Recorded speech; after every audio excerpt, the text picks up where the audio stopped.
Edumare. Area back by Gere. Our Combos have rated. Okwako Wablena. Ojo Manolo Deco. Mavero Betene.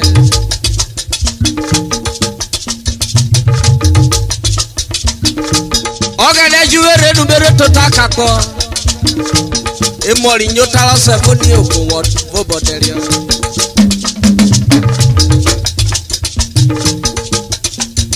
Munebiyo. Orakpa bedo turibe orakpa bedo. Yo bade tabunuko orakpa bedo. Orakpa bedo turibe orakpa bedo. Yo bowo na jo yo wa. O tate wo mata wo kimu pe yale orakpa bedo. Orakpa bedo na lati orakpa bedo. Yo bade tabunuko orakpa bedo. Orakpa bedo. Awali do.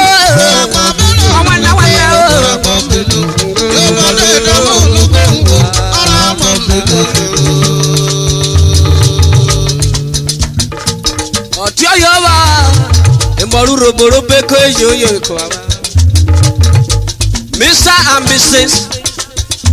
Vincent Oruru Omubiye rawire lagbara iko yoba Kana pina de wiya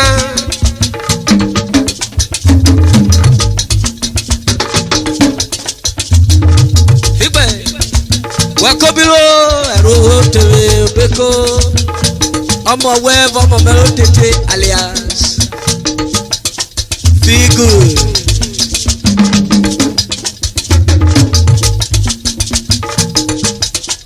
Yobi kuko yawo Roland Osi akweke Wado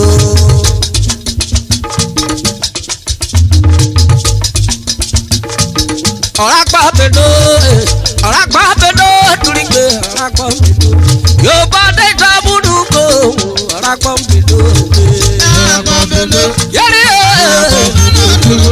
orakpa bedo. Yo bade tabunuko orakpa bedo. Orakpa bedo. Orakpa bedo walide orakpa bedo nati. Bade tabunuko orakpa bedo tagala. Ya tagala orakpa.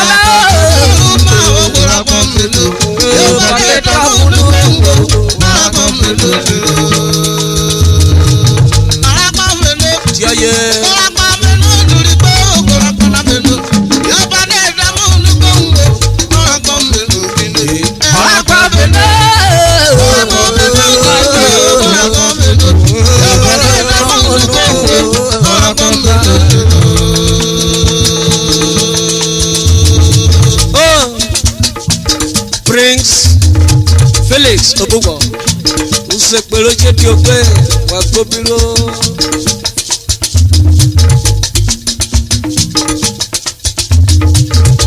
NG6 Nigeria Limited Photos Division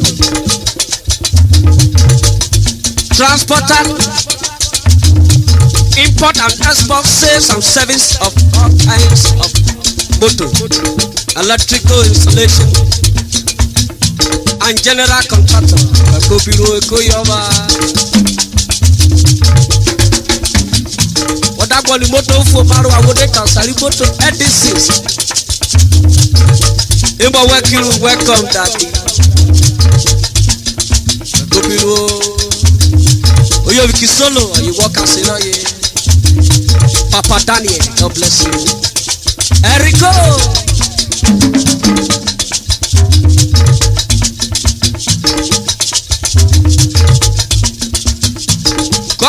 Kabu ye ruro borori akpo eje Asari goro abalekia Ogene rije de live yoko baba Ojiri ekebe koduru koro mo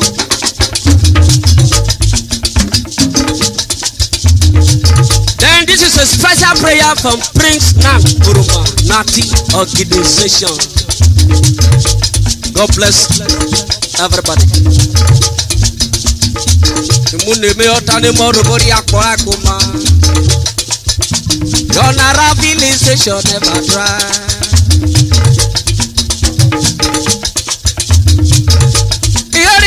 Your Nara village station never dry.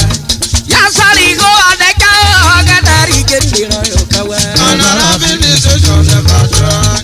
Yasali go adeka ogadari gendiro yokawe. Your Nara village station never dry. Urindugo ogadari gendiro yokawe. Your Nara village station never dry. Koko oganebi go kenu. Ejosi oboligo. Your Nara village station never dry. Odugbo shoma do yewo bi omo share. Your Nara village station never dry. Tiaye. Your Nara village station never dry. Ologun Michael Obayedo. Your Nara village station never dry. Papi Korurobo Roshologo Evra Paro. Your Nara village station never dry. Yata Roshologo Urobo Tete. Your Nara village station never dry. Ada Yaria Yekori Adibra na pari on it. Your Nara village station never dry. You can wear your way to more. Your Nara village station never dry. Your Nara village station never dry. James Oshimiri Onyame. Your Nara village station never dry. Obinoko Yowa Benjo Yamu Yara Para. Your Nara village station never dry. Asi woraku webi rewo kada asari go weneka. Your Nara village station never dry. Ogadari jedo kewe. Your Nara village station never dry. Urindugo ogadari jedo yo. Your Nara village station never dry. Your Nara village station never dry. Yo pare. Your Nara village station never dry. Your Nara village station never dry. Radwe de osiabe abu yare krota o. Your Nara village station never dry. Ekiri moto ya kwa o ekoko yodia. Your Nara village station never dry. Ese woraku weruaka da asari go weneka ogadari jedo kewe. Your Nara village station never dry. What that one mamori moto that would the Vegas motors. Your Nara village station never dry. China lady, put it to good. Canary Jadela. Your Nara village station never dry. Millennia is a year of blessing. Your Nara village station never dry. Your Nara village station never dry. What the Tony Rababa? Your Nara village station never dry. Asari go when they go, Canary Jadela. Your Nara village station never dry. Good day, Eja Bobby. Ugaruga Deji. Your Nara village station never dry. Put it to good. Asari go when they go. Your Nara village station never dry. Your Nara village station never dry. Moses, Rure. Your Nara Yes, you have been saying, or yourself for a man. Why I should why you to win one yachter, you have to win your dad. Your Nara village station never dry.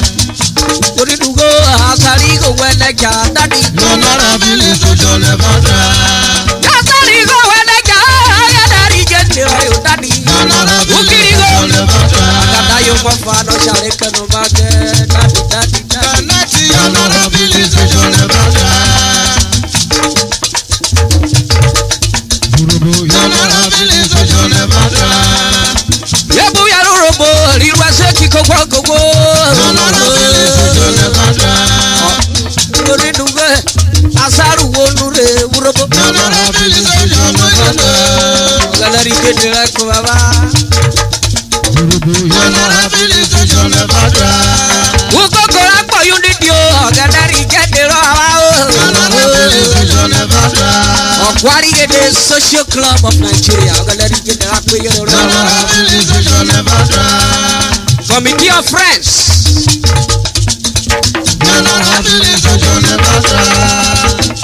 Kuri duga ya we doctor we go up at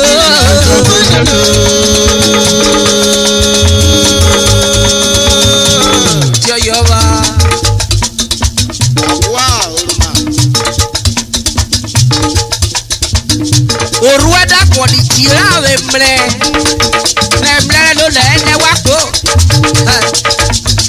oyo we ri owure we wa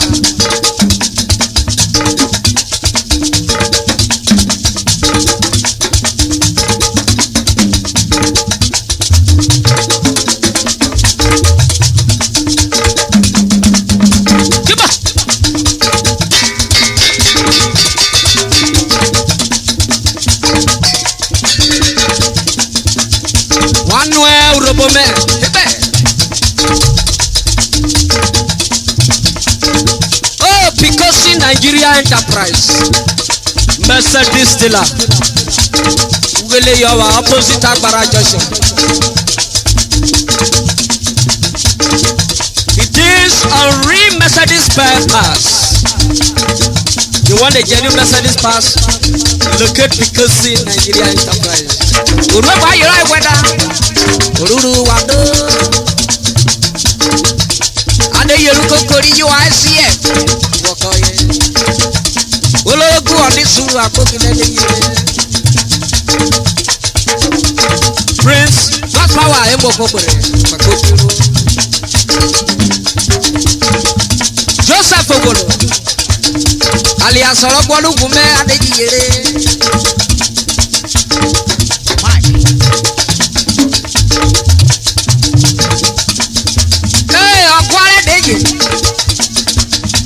Connect Isobi Hebrew Erowori kweje ne duwenu Woju duko kwere Idurade rowo ke feri kitule numi yori ke jefe tapi Ethiopia Yajuko Olorogu sera koloba Wado Yajuko of Uwie and Robo Kingdom Ibe Shema Managing Directress Randic Clinic Wado Adada de Peri Wori Wase Kevera Wari de Luro Nati organization Akia block in Lufare Oh Genesis Superstar Eureka World Genesis Fobadi ake we record mawia no na host ma babo Eureka we be work as we Jacob Iwe managing director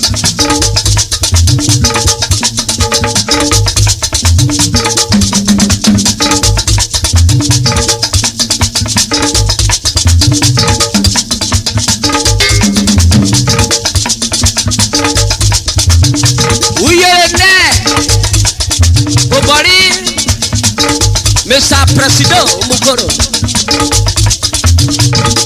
Waki wori nelele kwe Olivier Show Eburubiyama Edena meye kworo jowa wakore President Alias Eboriro Transport Officer Petroleum Training Institute Efu Kaweba yewe mowu Aya nekigare Masoka Oh adigbe ayukura ware masoka yo Engineer Monday oki Oriyewe rapa ojidu gbogbo Urobo wabu kekakebo Yeye solo make out and ani Nathaniel fake Ashioma Orumweri ota Wada brifu deri yoba ani wada instrument ra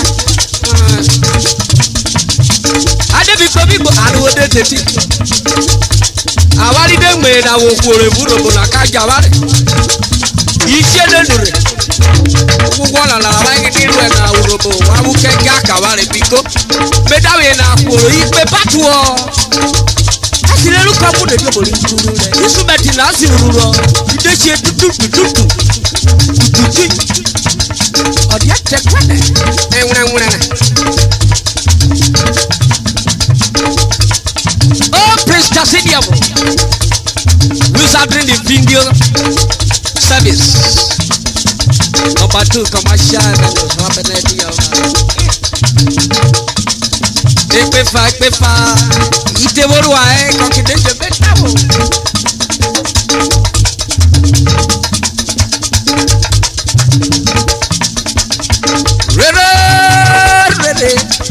Rere bagada uri. Rere da bile boto tulibo.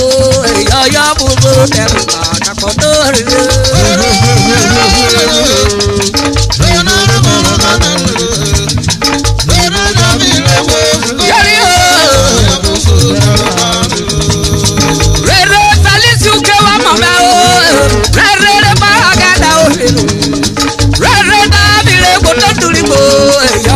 So never back a cotorre. Kilo woru awo mi gbero yo.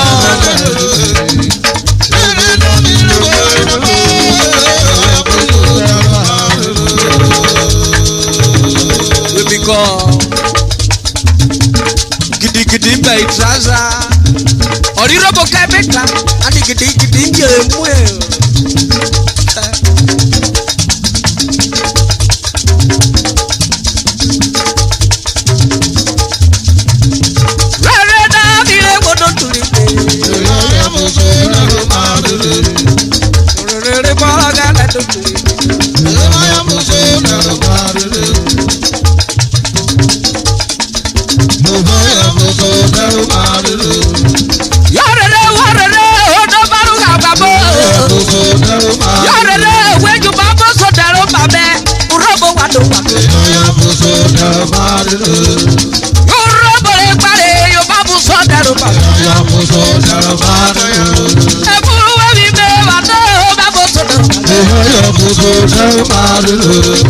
What did you love Tagala require on the boat?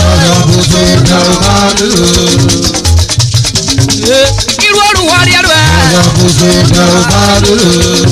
I want it to go to the car.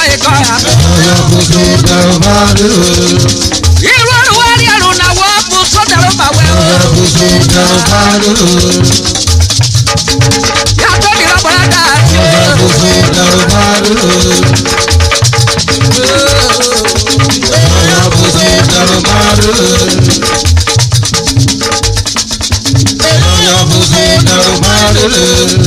Oda kiruori kapita warierwe. Omingaro biyo. Weru biyo asawa ba jaja bodu wetu. Waya buzu deru. Ode yolo pa itelo imake warierwe. Obi ti potori kwodi e. Oge de riru na te. Kasaka sarwa waje akabor wetu.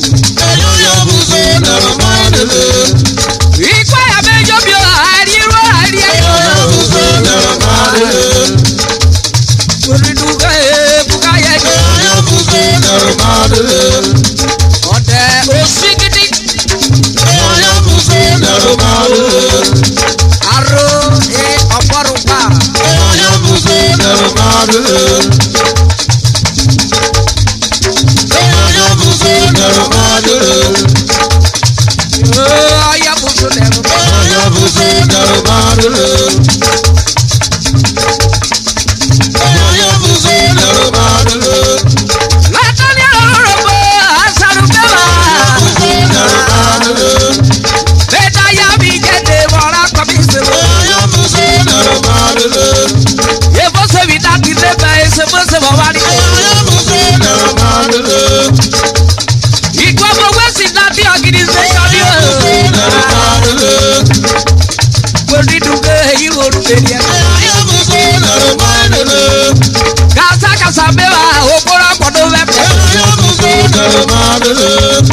What did Tabarota do? I'm never.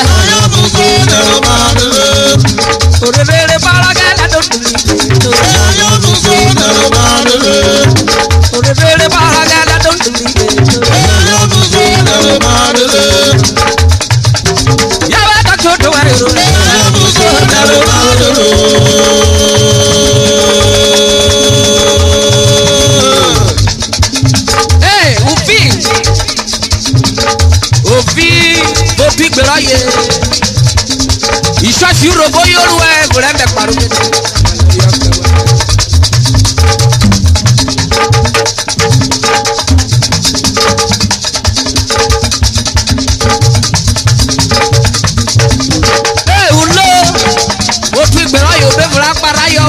Kasari police station ni Burapara ọdí akẹrẹtì ọbú yẹrẹ rogo ọbọ wọn dọbi yorùbá kẹwọ ọ̀rọ̀ ní ẹlẹ alẹ ní ẹlẹ rẹ èyí koríko rọbù síbẹ̀.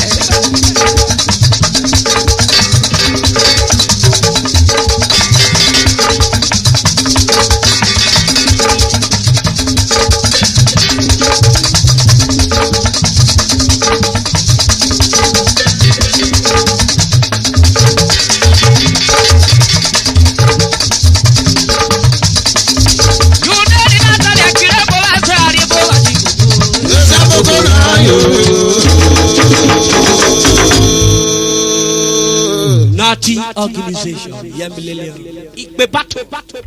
Subscribe to our YouTube channel for more old Robo songs and also share it to all Robos worldwide.